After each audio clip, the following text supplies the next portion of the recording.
vous savez que la viande, elle est très très bonne, la preuve. Hein. La viande, elle est très très bonne en Argentine parce que les animaux sont tout le temps dehors et ils ne mangent que de l'herbe. Et il y a beaucoup de points d'eau. Ça veut dire que les grands propriétaires, ils ont des millions de têtes de bétail, soit des bovins ou des ovins, des moutons. Et ils contrôlent tout par des petites avionnettes, parce que l'extension est tellement énorme. Alors ils regardent s'il y a un animal malade et tout ça. Mais sinon, ils sont tout le temps en liberté, seuls. C'est pour ça qu'en Argentine, c'est pas comme des autres pays de l'Amérique latine, il n'y a pas un secteur social des paysans. Il n'y a pas de paysans. Il y a des grands éleveurs, il y a des cultivateurs maintenant de soja, mais il n'y a pas de paysans parce qu'il n'y a pas de petits propriétaires comme on peut trouver dans les autres pays d'Amérique latine, le Mexique et tout ça. Ça, c'est un peu pour vous expliquer. Et qu'est-ce que j'ai... Est-ce que vous savez qu'il y a la cordillère des Andes qui nous sépare du Chili? Est-ce que vous savez l'auteur maximale? 6500. Non. 6500. Encore, la Concagua, c'est très bien, c'est presque 7000 mètres. 6900, c'est terrible, c'est une barrière vraiment qui va toute l'Argentine et puis jusqu'à l'Équateur, c'est plus loin. Et c'est vrai, c'est une frontière naturelle. Qu'est-ce que... Un ami, qu'est-ce que pour vous l'Argentine? Qu'est-ce que ça vous vient à l'idée? La première chose, quand on dit Argentine. Allez-y. Les tangos? J'ai le culot de dire ce que j'ai pensé tout à l'heure. Le tango. Voilà, ça ne m'étonne pas. Le pape. Allez, pape maintenant, François. Et les problèmes géopolitiques. Oui, voilà. Encore et encore. C'est des chevaux aussi. Exactement. Le polo, le gaucho, c'est un peu le cowboy, la pampa. Exactement. Des grandes extensions, on voit rien. Si jamais vous faites un tour à l'Argentine, il faut absolument, en voiture, il faut absolument prévoir de l'huile, de l'essence et de l'eau, parce qu'il n'y a même pas de stations-service. Des kilomètres, et que vous allez voir avec le même barbelé, parce que ça veut dire que c'est les mêmes propriétaires. Des heures et des heures et des heures. Et voilà, ça c'est un peu la composition. Et, je vous avais dit que l'Argentine c'est un pays européen. Ça veut dire on est les enfants de l'Europe. On est, ce qu'on avait dit, il y a un sociologue français, Ruquier, qui disait on est l'Amérique latine est l'extrême occident de l'Europe. Et c'est vrai, d'une certaine façon, et surtout la définition d'un Argentin, si on peut définir un Argentin, c'est quelqu'un qui parle espagnol comme un Italien, parce que c'est vrai qu'on parle comme ça, on ne parle pas comme ça, comme le espagnol. Non, on parle comme un Italien. On se croit un gentleman anglais, mais on pense comme un Français. Ça, tout mélangé, ça va donner un peu l'idée des Argentins. Et c'est vrai, l'influence des idées françaises a pénétré énormément. Les colonies, les colons, les immigrants d'ici, français, Monsieur Lelon, c'était 1856, 57, ça remonte au loin. Bon, c'est pas par hasard que les Français sont partis en Argentine à cette époque-là. C'est pas par hasard parce que vous savez qu'ici en France, il y avait le neveu de Napoléon Ier Napoléon III, qu'il a, en 1949, il a gagné les élections en tant que président, hein, mais après il a créé son empire. Et tous les Français des idées d'avancée, anticléricaux, républicains, ils ont dû émigrer. Victor Hugo, vous savez, il a passé tout l'empire de Napoléon III, l'île de Gers. Et voilà, il y avait des Français qui sont arrivés à l'Argentine. Et il y a eu beaucoup qui sont des colons, des cultivateurs, qui sont partis pour y travailler. Et là, des autres, en fait, qui sont des intellectuels, des écrivains, des scientifiques, qui ont vraiment créé ou donné au moins les idées de l'Argentine moderne. Et après, si on a le temps, je vais vous montrer de quelle façon, au moins, je vais parler sur deux. Et l'Argentine et l'Amérique latine, vous savez, qui fête maintenant 200 ans d'indépendance. Les indépendances des pays qui dépendaient des colonies de l'Espagne fêtent maintenant les 200 ans. Et ça veut dire que ça a démarré en 1809 pour la Bolivie, 1810. À partir de ce moment-là, les pays d'Amérique latine voulaient être indépendants. Pourquoi 1810 ? Un petit leçon d'histoire. Qu'est-ce qui s'est passé en Espagne et en Europe en 1810 ? Napoléon, exactement. Napoléon a envahi l'Espagne et le Portugal. Le roi était prisonnier à Bayonne. Et à ce moment-là, qu'est-ce qui s'est passé dans les colonies ? Ils ont dit, on n'a plus d'autorité, le roi est emprisonné à Bayonne, on va créer notre propre gouvernement. Ils n'étaient pas contre l'Espagne encore, mais ils disaient, on n'a pas, le roi, il est en prison, on va créer notre propre gouvernement. Ils sont créés le premier gouvernement, et pas tous contre l'Espagne encore, ils étaient sous l'obéissance du roi. Mais il y avait quelques-uns qui disaient, non, on va profiter vraiment pour devenir indépendant.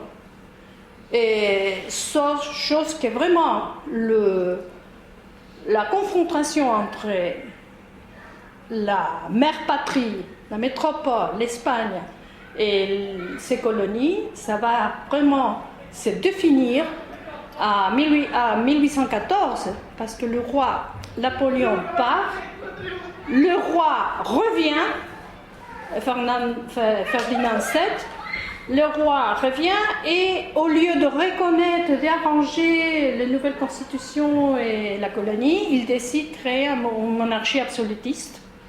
Et alors c'est là qu'il commence vraiment la guerre de tous les pays latino-américains contre la mère patrie, la métropole. Et ils commencent les guerres d'indépendance, ils deviennent indépendants. C'est pour ça que c'est pas par hasard que tous les pays sont à peu près de la même période, à partir de 1810 commence. Hein, c'est parce que l'Espagne a été occupée. En Argentine, après pas mal de guerres civiles internes, après 1863, s'organise l'État. Ça veut dire qu'il devient à peu près l'Argentine qu'on voit aujourd'hui. Hein, parce qu'à un moment donné, il y avait tellement de guerres internes, ça a failli éclater différents pays. Mais c'est l'unité du pays, on l'obtient en 1863. Et cette partie-là de la Patagonie, vers le bas, c'était une partie où personne ne s'intéressait, parce qu'il n'y avait pas d'or, parce qu'il n'y avait pas de l'argent, il n'y avait rien à exploiter, on ne connaissait pas le pétrole encore, l'exploitation du pétrole. Alors, mais petit à petit, il y a des intérêts qui commence à se créer pour s'approprier ce terrain-là. Et en 1880, il y a le président Roca, qui commence, bon, c'est déjà commencé en 79, ce qu'on appelle la guerre du désert. En fait, c'était conquérir et occuper ce terrain-là, qui en fait, c'était les Indiens, les Mapuches, les Araucanos, qui étaient là. Et c'est comme aux États-Unis, exactement la même chose. Et comme les Indiens n'ont pas des documents de propriété de la terre, évidemment, et alors commence une guerre, et c'est à partir de 1880 que vraiment on a l'Argentine comme on le connaît aujourd'hui. Hein, tout. Et dans ces guerres-là, il y a l'Angleterre qui a participé énormément. Elle est toujours là, présent. Et pour avoir participé et aidé à la conquête du désert, ils ont, les métiers argentins l'ont fait cadeau des hectares de terre. C'est pour ça qu'il y a beaucoup d'Anglais qui sont des grands propriétaires dans cette région-là, qui viennent vraiment de cette époque-là, hein, pour avoir aidé à la conquête, ce qu'on appelait des déserts, mais ce n'était pas un désert, bien sûr que non. Voilà un peu comment le pays s'est constitué comme une unité, en fait, l'organisation, ce qu'on appelle l'organisation nationale. Une question, est-ce que les îles Malouines faisaient partie des cadeaux ou qu'elles étaient là? Non, elles étaient là déjà avant. Ouais. Enfin, le problème, c'est que ça s'appelle île Malouines parce que ça vient de Saint-Malo, mais je ne sais pas pourquoi les Français l'ont laissé tomber, et c'est les Anglais, après une guerre, qu'ils ont occupé, en fait. Je dois vous dire que la guerre de Malouines, c'était une guerre absurde, et que ça a aidé beaucoup à Madame Thatcher, parce qu'elle avait commencé à avoir pas mal de problèmes en Angleterre, et ces conflits l'a aidé un peu à que la tension soit déviée. Et c'est aussi une maladresse de plus des militaires qui pensaient que l'Angleterre, les États-Unis n'allaient pas répondre de cette façon-là. Je dois dire quelque chose, que c'est dur, mais je dois le dire. En fait, on doit le retour de la démocratie en Argentine à Madame Thatcher. Qu'est-ce que je vais dire? Que le retour à la démocratie, malgré toute la répression, ça ne vient pas d'une révolution interne. Bien sûr qu'il y a eu... La répression était tellement brutale, 30 000 disparus, 500 bébés volés, que personne n'osait dire quoi que ce soit. Et alors, le déprestige, je dis, la perte de prestige des militaires était tellement énorme après la défaite de Malouines d'avoir pensé que des gamins de 18 ans qui n'avaient pas une formation militaire pouvaient vraiment se confronter à une armée professionnelle comme celle de la Grande-Bretagne. C'était absurde. Et alors, ils sont eux-mêmes appelés aux élections, et c'est là que c'était fini la période de dictature. Et comme il n'y avait plus l'appui des États-Unis, les dictatures, ça ne servait plus. Les régimes dictatoriaux, ça ne servait plus pour les États-Unis, pour l'FMI, pour tout ça. Alors, il fallait changer. Les seuls qui a duré un peu plus, c'est Pinochet. Pourquoi Pinochet? Parce qu'il a su changer de politique lui-même. Hein? Alors, il a duré un peu plus. Mais sinon, les autres pays, petit à petit, il y a eu des élections. Et après la guerre c'est 82, 1982. Et en 1983, il y a eu des élections démocratiques. On arrive petit à petit à l'actualité. Et vous savez qu'en 1976, il y a eu dictature militaire, une de plus, mais c'était la plus meurtrière, la plus répressive. 30 000 disparus, 500 bébés volés. Les bébés, d'où venaient-ils? Soit ils étaient capturés avec les parents, quand ils venaient les chercher à la maison, à leur maison, soit des femmes enceintes qui ont eu le bébé dans les camps de concentration. Parce qu'il y avait des centres de concentration, c'est vrai, centres de détention, centres de concentration. Il y a eu en Argentine 700 et quelques, et dans tout le territoire. Et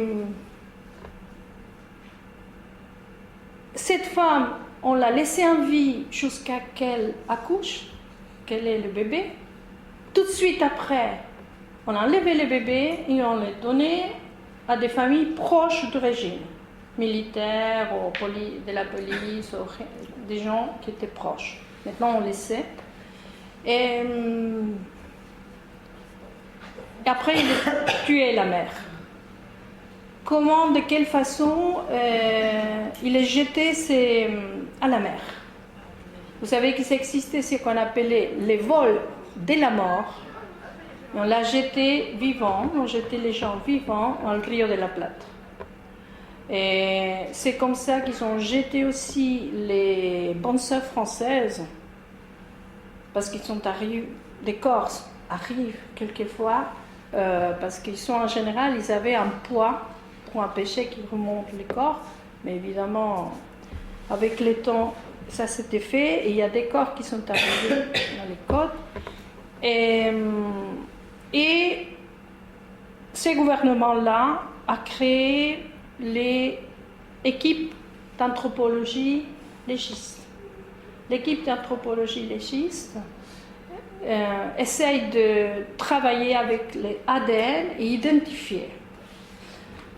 Vous savez qu'il y a des associations des femmes incroyables qui sont les grands-mères de la place des Mai et les mères de la place des Mai qui demandent les enfants ou les petits-enfants parce qu'ils savent qu'ils ont une petite fille, un petit fils et qu'ils veulent, ils ne veulent pas l'arracher comme ça, mais au moins qu'ils sachent la vérité, qu'ils reconnaissent la famille biologique.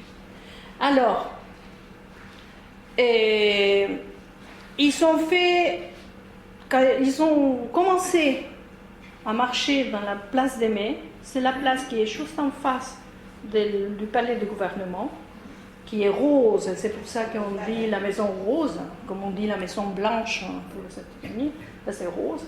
Il y a une pyramide qui rappelle la fondation de la ville.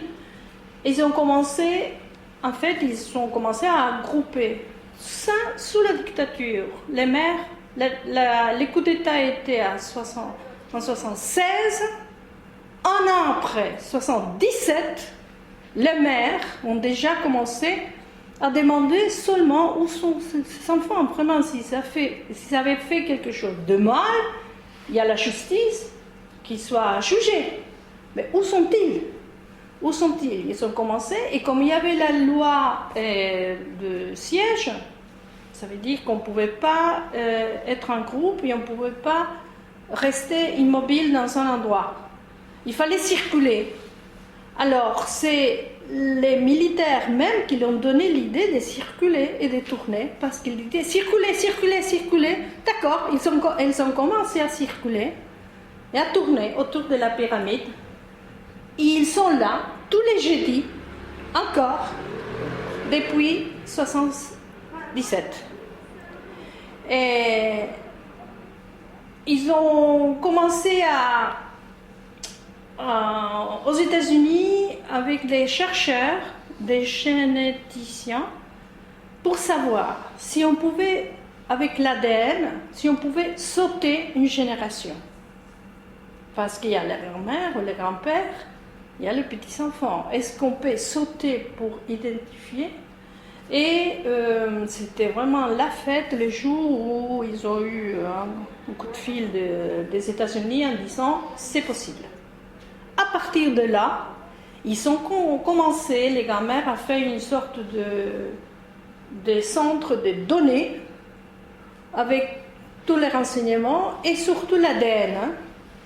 Si jamais on trouve un enfant, savoir vraiment s'il y a une correspondance.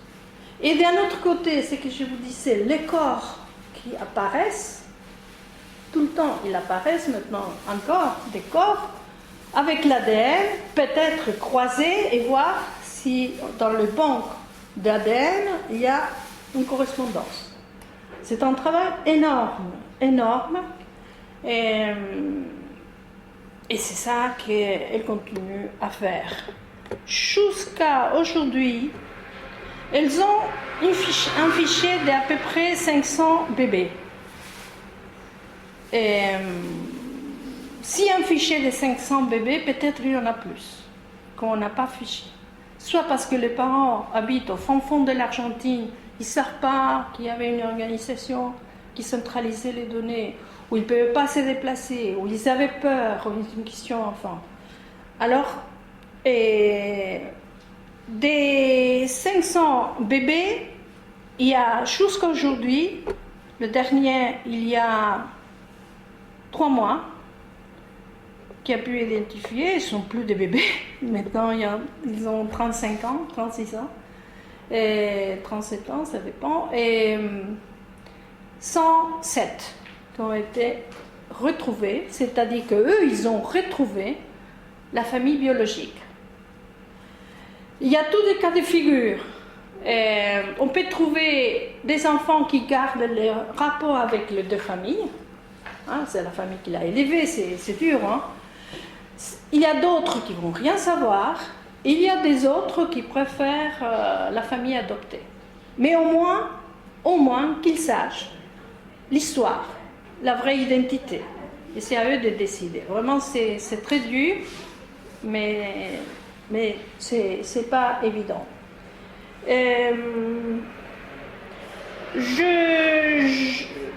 Je suis prête à répondre à vos questions, si vous voulez approfondir un peu plus. Je voudrais profiter pour vous montrer quelque chose. Je disais que de quelle façon l'Argentine a été formée par les idées françaises. Oui. C'est là. J'ai choisi seulement 2 personnes qui ont marqué. Je peux parler des 3, mais je n'ai pas la photo d'Ebelo. Amadé Jacques, philosophe, c'est avec Jules Simon et c'est le premier manuel de philosophie qui a été édité en France.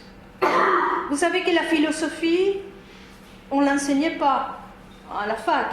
Jusqu'à 1830, l'université, on étudiait le latin. C'est là qu'il vient le quartier latin. C'est le latin, c'est les dogmes. Et c'est l'Église qui contrôlait l'éducation. La philosophie, c'était remettre en question justement l'Église. On se demandait d'où venons, enfin, qu'est-ce que c'est la philosophie. C'est Victor Poussin, en 1830, qui a introduit ici en France la philosophie.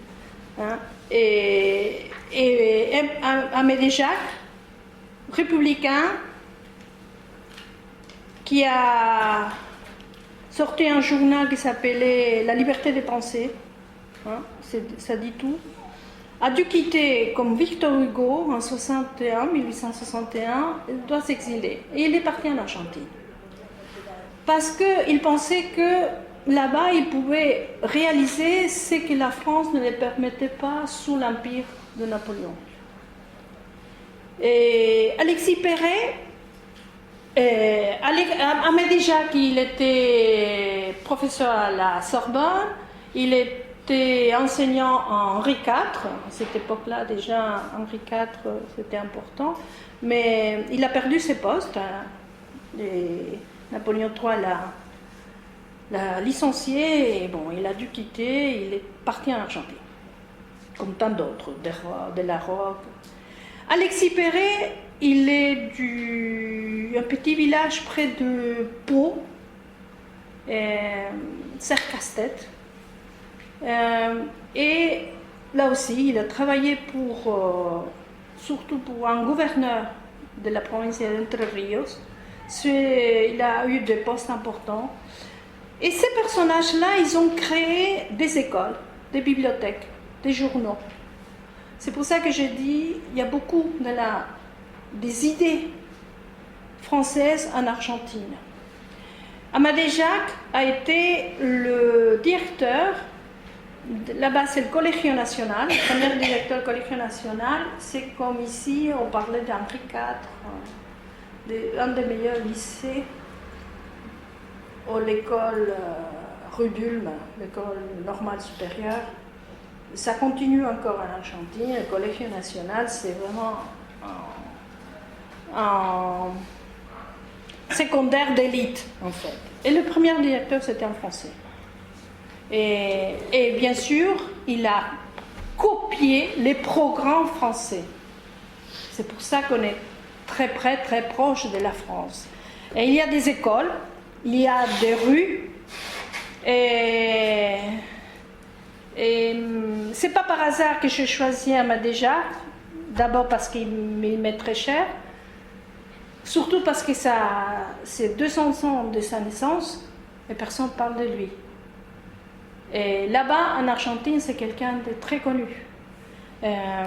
Amadé Jacques, il y a des écoles qui portent son nom, de rue Amadé Jacques, et c'est en français.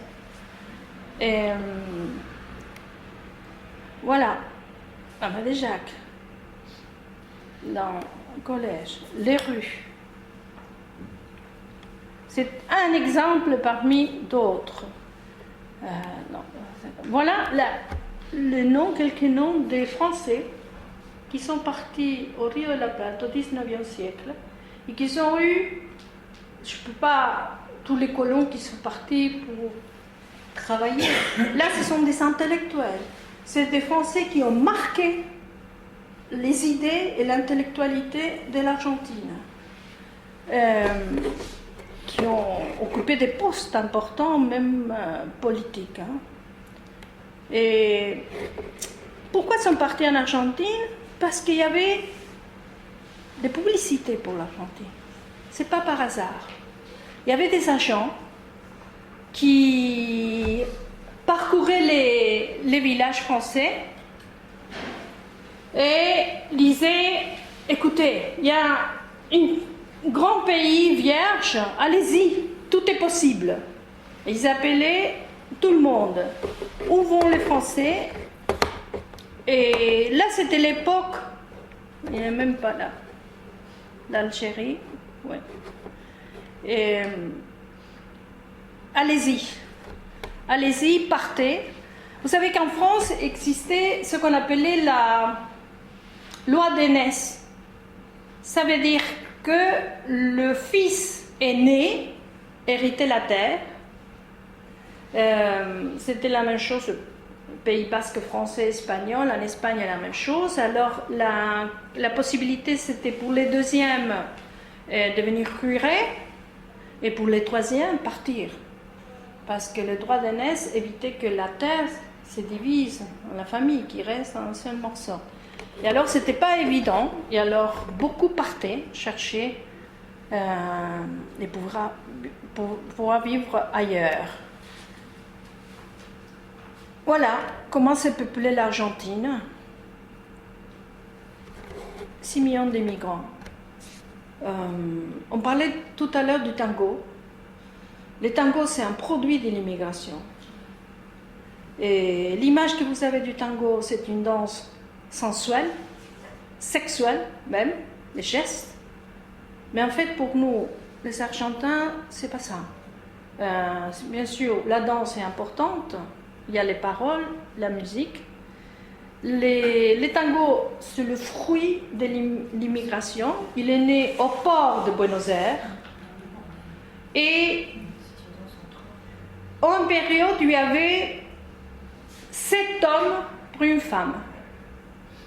Parce que les Italiens et les Espagnols qui sont partis, ils partaient seuls, les hommes, soi-disant, pour se faire riche, faire ce qu'on appelait hacerse l'Amérique, faire l'Amérique, gagner de l'argent, vite fait, et c'était possible, hein, c'était un pays que tout était à faire, et revenir soit en Europe, il y a beaucoup qui ne sont pas revenus en Europe, et alors ils se concentraient tous au port, au Buenos Aires, c'est là où aussi il y avait la main-d'œuvre, et il y avait, comme je disais, 7 hommes à un moment donné, 7 hommes pour une femme. Et alors ils se retrouvaient tous au bordel. Et au bordel, pendant qu'ils attendaient la femme qu'ils voulaient, ils ont commencé à danser. Les Argentins ne veulent pas beaucoup dire que le tango a commencé à se danser entre les hommes, évidemment. C'est très dur pour les machos argentins accepter ça, mais c'était ça. C'est comme ça qu'il a commencé ce rythme-là et la danse. C'est pour ça que c'est cette connotation sensuelle, sexuelle, enfin, qui peut avoir les tangos, parce que c'est l'origine. Et voilà, les tangos, maintenant, c'était quelque chose qui au début n'a pas été reconnu en Argentine, jusqu'à que le Vatican l'accepte, l'Europe, Paris, dans les salons de Paris a été accepté. Ah bon, si Paris l'accepte, nous aussi. Et c'est de là c'est devenu un peu la danse Buenos Aires. On ne peut pas dire de l'Argentine. Voilà la quantité de fois qui entre la France en Argentine. Oui. C'est le moment peut-être d'ajouter Gardel. Carlos Gardel. Charles Gardès, en fait. C'est en français, en fait. Les meilleurs, le premier chanteur très connu, très tôt disparu, en fait, il est mort très jeune, qui a exporté le tango, c'était Carlos Gardel, qu'en fait, il est né à Toulouse. Mère française qui a dû partir parce qu'elle était mère célibataire, et à cette époque-là, c'était pas évident. Alors, elle est allée en Argentine, elle a vécu en Argentine, à l'Uruguay. C'est pour ça qu'on s'est chamaille, on se bagarre entre l'Uruguayen. C'est l'Uruguayen, ils disent que Carlos Gardel est Uruguayen, et les Argentins qu'il est Argentin. En fait, il est les deux, parce que tous les naissances sont fausses. En fait, il est français, hein, ni Uruguayen, ni... Mais voilà, merci. Tellement de choses, voilà la quantité. Pour les habitants, ceux qui vont en Argentine, voilà la quantité en chiffres. Et 4 millions, en fait, il y a plus. Il y a 6 millions d'hommes, d'immigrants, qui sont arrivés en 50 ans en Argentine. Vraiment. Et voilà les proportions, évidemment, beaucoup d'Italiens. Mais ce qui est important, c'est que les Italiens, les Espagnols, c'était la main-d'œuvre, tandis que beaucoup de Français, c'était l'intellectualité. Et comment on colonise? Et ils font une comparaison avec l'Algérie. Parce que n'oubliez pas, l'Algérie, c'était une colonie française à cette époque-là. Et alors, beaucoup d'industriels s'installaient en Algérie, parce que là aussi, il y avait beaucoup à faire. Vraiment, c'était possible. Mais là, ils comparent et ils disent, non, l'Argentine, c'est beaucoup mieux. Hein? Et en Algérie, il n'y avait aucun chemin de fer, tandis qu'en Argentine, il y avait déjà 10 km à cette époque-là, parce que c'est le port. Il fallait, tout sort, il fallait faire les chemins de fer, les Anglais l'ont fait. Parce que nous, on était colonisés par les Espagnols. Mais en fait, de point de vue économique, on était une sorte de néo-colonie anglaise. Hein, c'est les Anglais qui ont organisé tout ce qui est l'exportation de la viande. Le premier frigorifique était anglais. Armour,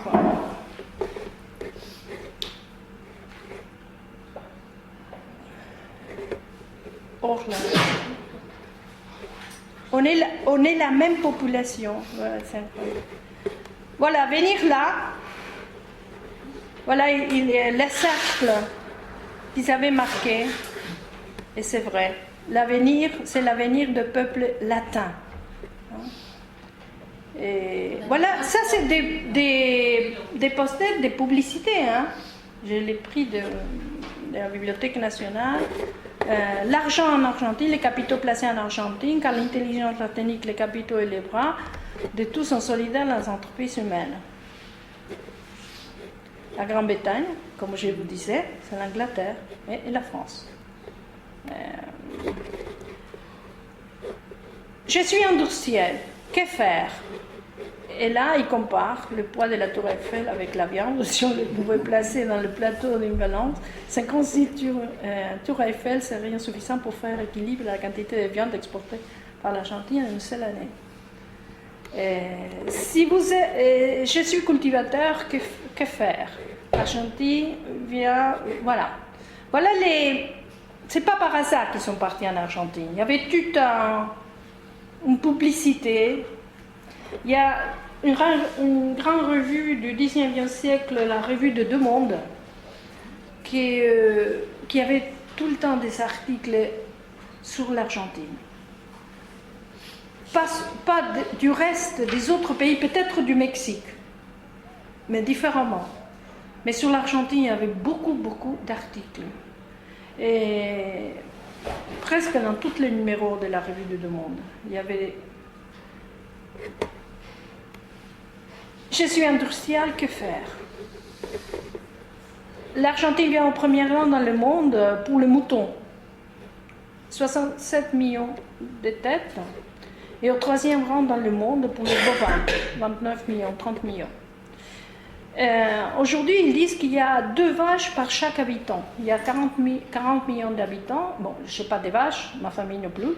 Ça veut dire qu'il y a quelqu'un qui a les miennes, mais ça veut dire qu'il y en a beaucoup. Et voilà, ils comparent avec la superficie de Paris.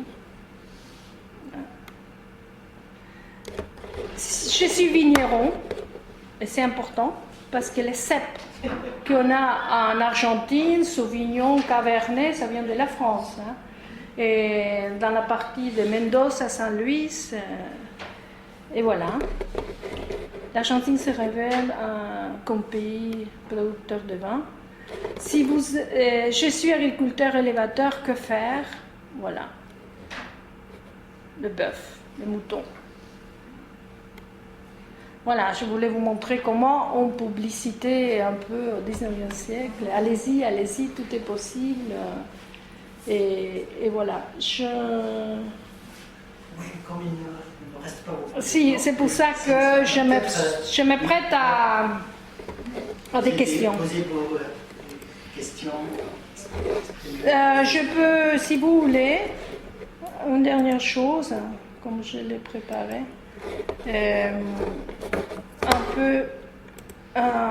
Une promenade pour l'Argentine. Ça, c'est les chutes d'Iguassou. Là, c'est au sud, l'Antarctique. Voilà, las ruinas des Missions. Vous savez que les missions, les jésuites, étaient là jusqu'à leur expulsion. Voilà les ruines.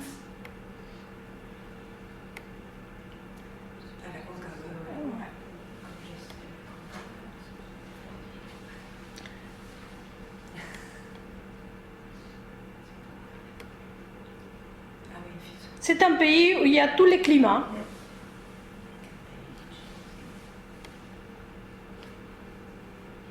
On a aussi le Grand Canyon. Hein. On aurait pu filmer les films des Far West ici.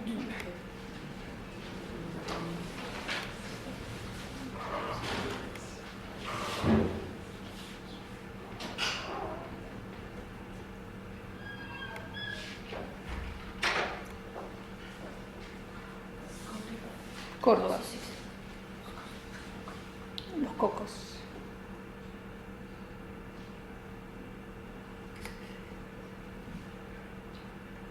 Villa Nogués, voilà, il y a une ville qui a un nom français. C'était le fondateur de la ville, Nogués.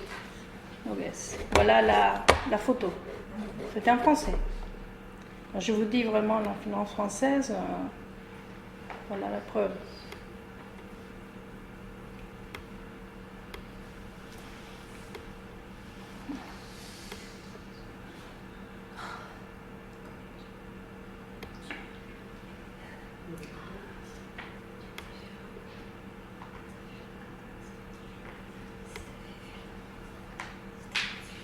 On a aussi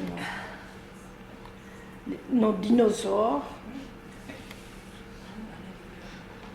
C'est joli, ça, c'est quoi? Ça, c'est le tigre. C'est près de Buenos Aires. Buenos Aires. Ça, c'est le Canada. La fête de la bière. Est-ce qu'il y a l'île du Tigre, l'île Silencio, vous avez une photo? El Silencio. Il y a une île qui s'appelle l'île El Silencio, qui a été prêtée par l'Église à la dictature pour mettre des prisonniers. Vous voulez voir un petit peu? Il y a tellement d'endroits où il y a eu des prisonniers. Non, au sud. Comment ça se présentait? Je crois que ça ne doit pas être tellement loin de Buenos Aires.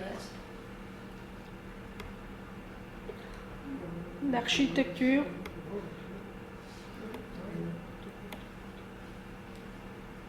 Là, c'est en haut. Des loups, le lobo marino. Ah oui.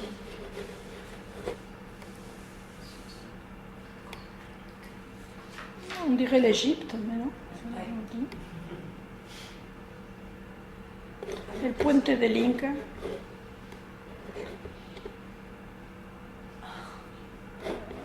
Et comme il y a eu aussi beaucoup de Russes, évidemment, il y a des mosquées, il y a des églises orthodoxes. Arménienne, peut-être. Je fais vite parce que j'ai pris trop de temps. Voilà les vignes. Mendoza. Et voilà les Français aussi.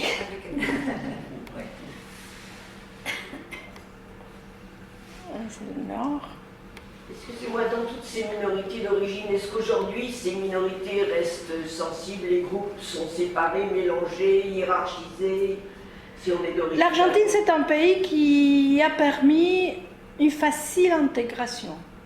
C'est pour ça que les Français qui sont arrivés, tout de suite, ils ont eu accès à des postes importants. Soit dans l'éducation, dans la politique, dans le journalisme, vraiment. Et c'est le pays qui a plus de filiales de l'Alliance française au monde. Et ça veut dire qu'on peut trouver dans une province, dans un petit village, un petit local que l'Alliance française loue parce qu'il y a toujours des gens qui apprennent le français. Ça veut dire que ça restait quand même, mais maintenant ils sont intégrés, totalement intégrés. Un Italien, un fils d'Italien, mon nom, la famille de mon mari, Belloni, c'est typique argentin. Et fils d'Italien, on se sent argentin. C'est un pays qui vraiment a appelé vraiment aux immigrants. Venez, parce qu'il fallait éduquer. Éducation, c'était la civilisation contre la barbarie indienne. Et alors, d'où venait la civilisation? Venait de l'Europe. Hein, je parle un peu, je blague, mais c'était la lutte entre la civilisation et la barbarie. Et civilisation et barbarie, on disait, et la civilisation, c'était les Européens. Et les États-Unis aussi. Il y a un président qui a voulu, mais... Rosario, oui. Ça, c'est Ushuaia, la ville la plus austral du monde. Ça, c'est Buenos Aires. Allemands, là, qui étaient dans l'ancienne Asie, est-ce qu'ils se sont aussi intégrés, ils se sont fondus comment? Je ne sais pas quel était leur nombre. Moi non plus, mais il y a eu des recherches là-dessus, mais moi je ne suis pas spécialiste là-dessus. Mais je sais qu'à Cordoba, il y avait un village, la Cumbrecita, où il n'y avait que des Allemands après la guerre. Et même, ils n'arrangeaient pas la route pour éviter que les touristes et les gens viennent, justement. Ils voulaient vraiment rester isolés. Je sais qu'il y a beaucoup d'Allemands, des nazis, en fait. pas dire allemand.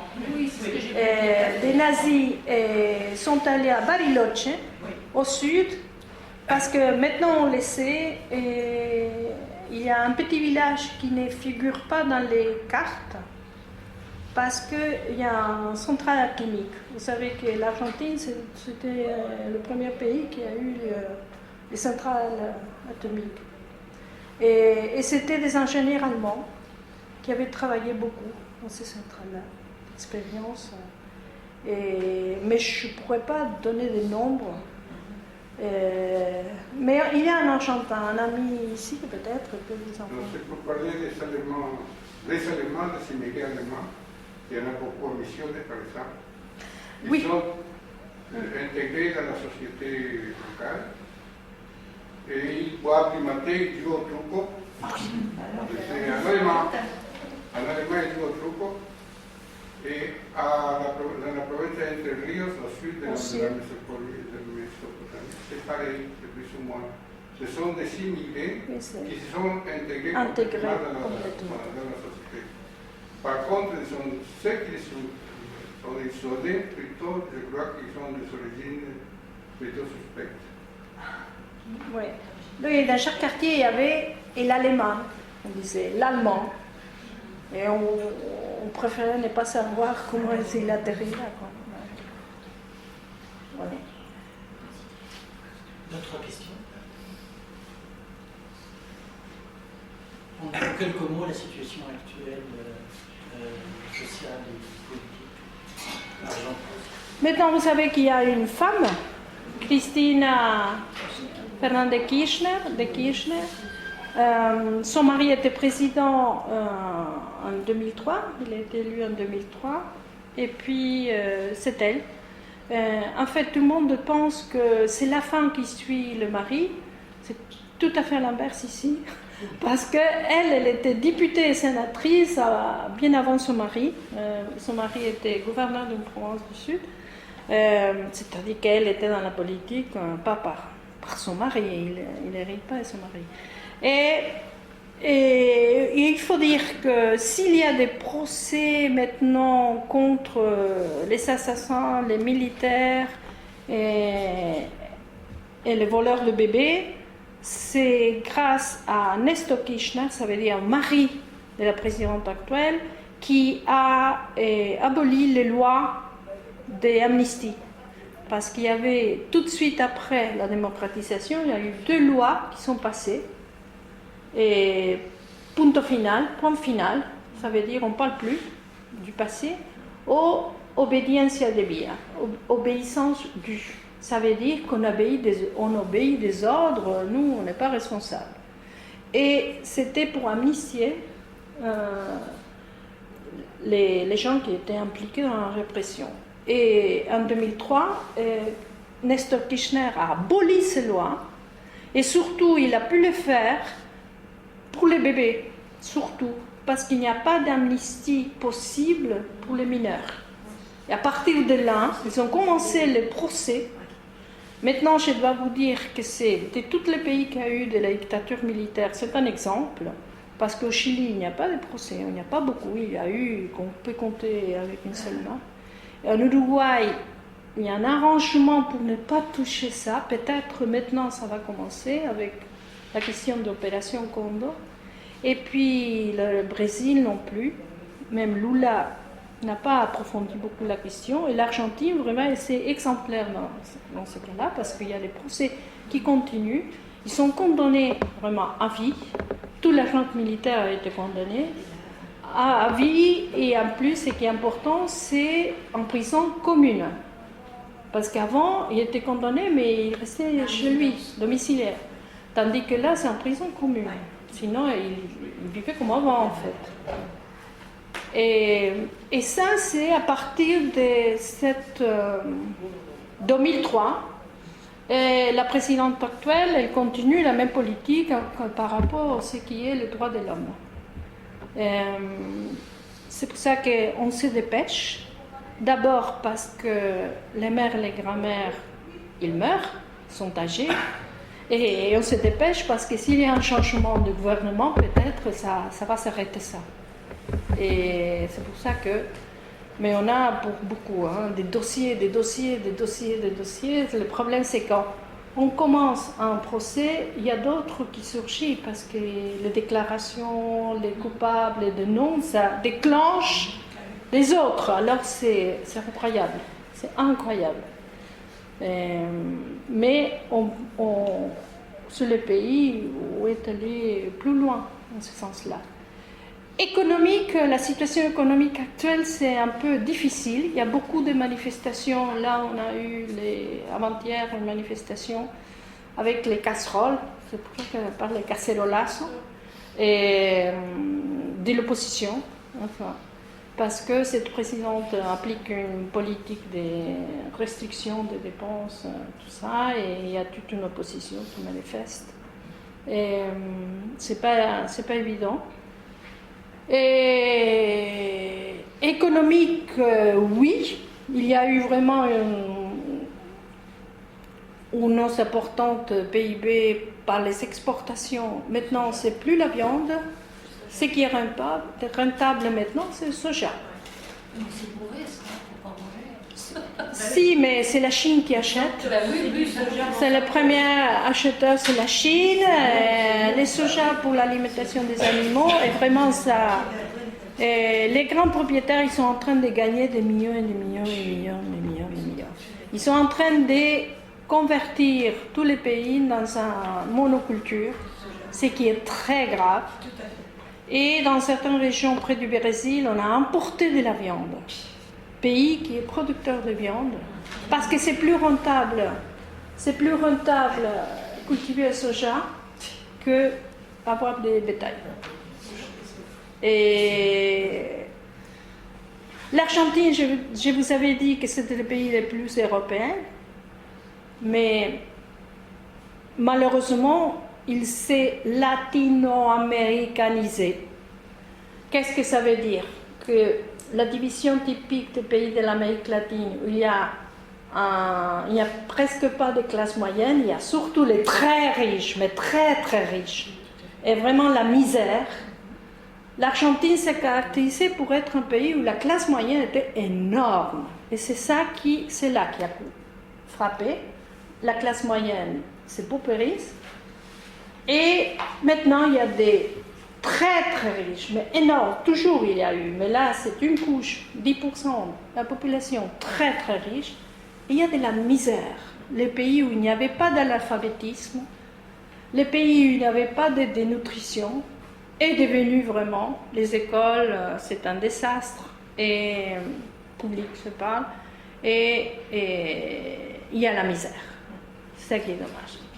Si je puis me permettre, il a pris le chemin inverse du Venezuela, parce que Hugo Chavez lui a fait le contraire pour l'alphabétisation, la nourriture. Mais les différences sociales existent toujours au Venezuela. Ah bah oui, bah évidemment. Et la redistribution de la richesse. Il y a le chemin inverse au Venezuela qui a beaucoup monté. La misère a reculé, l'analphabétisme a reculé, tout n'a pas été fait, mais disons que là, il y a le chemin inverse. On dirait, on ne peut pas comparer les deux. Oui, non, c'est pas comparable, mais de toute façon, bon, c'est pas encore en Venezuela, on a la misère. Bah oui, il y a des gens. Tout se règle pas en 20 ans. Non, évidemment, Plusieurs évidemment. générations, c'était trop. Le problème de Chavez, c'est que il centralisait tout sur le pétrole et tout ce qui gagnait du pétrole, il ne le réinvestissait pas pour l'infrastructure et l'industrialisation du pays.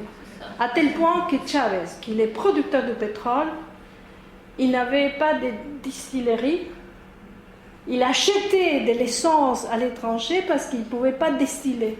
Il exportait le pétrole cru, brut. Alors, pourquoi il a tellement d'argent, pourquoi ne pas faire des distilleries? Voilà. En tout cas, les compagnies américaines ne lui ont pas dit merci.